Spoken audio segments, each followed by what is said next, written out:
নমস্কার বন্ধুরা, সুপর্ণার হেসেলে আপনাদের সবাইকে জানাই অনেক অনেক স্বাগত। আজকে আমি আপনাদের সঙ্গে শেয়ার করব গুজরাটের ফেমাস ফুড ধোকলার রেসিপি। ধোকলা ভীষণ সুস্বাদু হওয়ার সাথে সাথে স্বাস্থ্যকরও বটে। এরকম নরম তুলতুলে সফট আর স্পঞ্জি ধোকলা তো যে কেউ পছন্দ করবে। আমি পারফেক্ট মেজারমেন্টের সঙ্গে এই ধোকলাটা আজকে বানিয়ে দেখিয়েছি।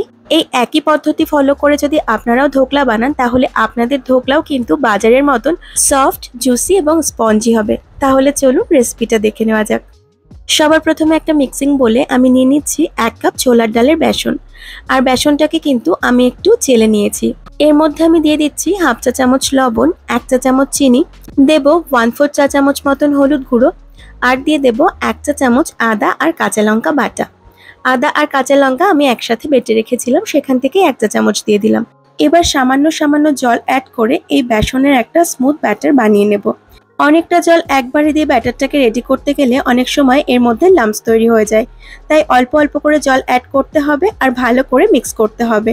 তাহলেই কিন্তু একদম লাম্পস ফ্রি একটা ব্যাটার তৈরি করে নেওয়া যাবে।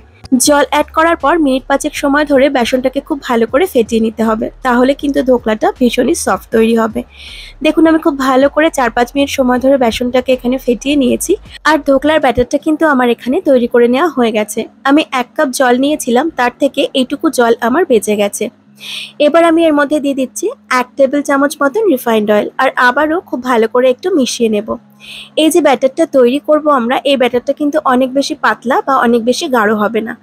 এবার এই ব্যাটারটাকে ঢেকে আমি রেখে দিচ্ছি 15 মিনিটের জন্য। হাতে সময় বেশি থাকলে আপনারা 30 মিনিটের জন্য কিন্তু এই ব্যাটারটাকে ঢেকে রেখে দিতে পারেন।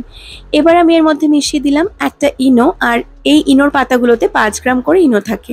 ইনোটা যাতে আরো ভালোভাবে অ্যাক্টিভ হয়ে যায় তার জন্য আমি এখানে দিয়ে দিচ্ছি 1 টেবিল চামচ লেবুর রস। এবার কাট অ্যান্ড ফোল্ড মেথডে খুব ভালোভাবে এই বেসন আর ইনোটাকে একটু মিশিয়ে নিতে হবে। ইনোটা মেশানোর পর অনেক বেশি দেরি করা যাবে না, যত তাড়াতাড়ি সম্ভব এই ধোকলার ব্যাটারটাকে স্টিম করতে বসিয়ে দিতে হবে। ছোট্ট ছোট্ট কয়েকটা টিপস ফলো করলেই কিন্তু আপনিও একদম পারফেক্ট ধোকলা বাড়িতেই বানিয়ে নিতে পারবেন। আমি দেখুন এখানে একটা কেক টিন আগে থেকে একটু তেল ব্রাশ করে রেখেছিলাম, আর তার মধ্যে ব্যাটারটাকে এবার দিয়ে দিলাম। আর আমি এখানে 6 ইঞ্চির একটা কেক টিন ব্যবহার করেছি। কেক টিন আপনাদের কাছে না থাকলে আপনারা কিন্তু কোনো টিফিন বাটিতেও এই ব্যাটারটাকে দিয়ে স্টিম করতে বসিয়ে দিতে পারেন। আর অবশ্যই করে যে পাত্রে স্টিম করছেন একটু তেল ব্রাশ করে নেবেন, না হলে ধোকলাটা আনমোল্ড করার সময় ভেঙে যেতে পারে। ধোকলাটাকে স্টিম করবার জন্য আমি আগে থেকে একটা পাত্রে বেশ খানিকটা জল গরম হতে বসিয়ে দিয়েছিলাম। জলটা হালকা একটু গরম হয়ে গেলে তার মধ্যে আমি ধোকলার ব্যাটার দেওয়া কেক টিনটাকে বসিয়ে দিয়েছি। আর এবার এটাকে স্টিম হতে দেব 25 মিনিট মতন। গ্যাসের ফ্লেমটাকে আমি মিডিয়ামে রেখেছিলাম। আর 25 মিনিট পর একবার চেক করে নেব যে ধোকলাটা ঠিকঠাক স্টিম হয়েছে কিনা। আমি একটা কাঠি দিয়ে চেক করে নিলাম, আর কাঠিটা আমার একদম ক্লিন বেরিয়েছে, অর্থাৎ ধোকলাটা কিন্তু আমার এখানে একদম পারফেক্ট ভাবে তৈরি হয়ে গেছে। ধোকলাটা একটু ঠান্ডা হতে রেখে দিয়েছি, আর ততক্ষণে আমি ধোকলাতে দেওয়ার জন্য তড়কাটাকে বানিয়ে নিচ্ছি। তার জন্য একটা ফ্রাই প্যানে দিয়ে দিয়েছি 2 টেবিল চামচ রিফাইন্ড অয়েল, আর তার মধ্যে দিয়ে দিয়েছি 1 টিস্পুন কালো সর্ষে, কয়েকটা কারি পাতা আর কাঁচা লঙ্কা। কাঁচা লঙ্কাগুলো আমি মাঝখান থেকে লম্বা লম্বা করে চিড়ে রেখেছি, তবে আপনারা চাইলে কাঁচা লঙ্কা কুচি করেও এখানে ব্যবহার করতে পারেন। সর্ষে, কারি পাতা আর কাঁচা লঙ্কাটা যখন হালকা ভাজা হয়ে সুন্দর একটা গন্ধ বেরোতে শুরু করবে, তখন এর মধ্যে দিয়ে দেবো 1/2 কাপ পরিমাণে জল, দিয়ে দেবো 1/2 চা চামচের থেকে একটু কম লবণ, আর 2 চা চামচ চিনি।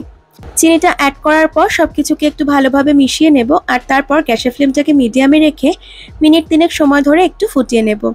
মিনিট 3 হয়ে গেলে গ্যাসের ফ্লেমটাকে বন্ধ করে দেব, আর এটাকেও একটু ঠান্ডা করে নেব। এদিকে ধোকলাটাও আমাদের ঠান্ডা হয়ে গেছে। নাইফ দিয়ে একটু সাইডটাকে আমি ছাড়িয়ে নিচ্ছি, যাতে খুব সহজেই ধোকলাটাকে আনমোল্ড করা যায়। একটা প্লেটের ওপর উল্টে দিয়ে আমি একটু হাতের সাহায্যে বাড়ি দিয়ে ধোকলাটাকে আনমোল্ড করে নেব।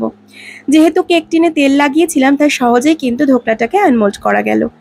এবার ধোকলাটাকে পছন্দ মতন শেপে কেটে নিতে হবে। আমি স্কোয়ার করেই এখানে ধোকলাটাকে কাটছি, আর আমার কাটা দেখেই নিশ্চয়ই আপনারা বুঝতে পারছেন যে এটা কতটা সফট আর স্পঞ্জি তৈরি হয়েছে। ধোকলা বানানো খুবই সহজ আর খেতেও ভীষণই ভালো লাগে। আর যেহেতু এটা ভীষণই হেলদি, তাই আপনারা কিন্তু এটাকে বাচ্চাদের টিফিন বক্স অথবা অফিসের লাঞ্চ বক্সেও প্যাক করে দিতে পারেন। দেখুন ধোকলাটা আমার এখানে কেটে নেওয়া হয়ে গেছে, আর একটা আমি আপনাদেরকে তুলে দেখিয়ে দিচ্ছি যে এটা কতটা সফট আর স্পঞ্জি তৈরি হয়েছে। তড়কা দেওয়া যে জলটা আমি রেডি করে রেখেছি সেটা যখন ধোকলার উপর থেকে আমি ছড়িয়ে দেব, তখন কিন্তু খুব সহজেই জলটা ধোকলাটা অ্যাবসর্ব করে নেবে আর একদম জুসি হবে ভেতর থেকে। এমনভাবে তড়কাগোলা জলটাকে দিতে হবে যেন সমস্ত ধোকলার টুকরোগুলোতেই এই একটু করে তড়কা আর তড়কাগোলার জলটা যায়। তাহলেই কিন্তু ধোকলাটা অনেক বেশি সুস্বাদু লাগবে খেতে। ভেতর থেকে হবে জুসি, মুখে দিলেই মিলিয়ে যাবে। একদম শেষে ওপর থেকে দিয়ে দিচ্ছি একটু ধনেপাতা কুচি আর একদম ফ্রেশ কুড়িয়ে রাখা নারকোল। তবে কেউ যদি নারকোল খেতে পছন্দ না করেন তাহলে এটা স্কিপ করতে পারেন।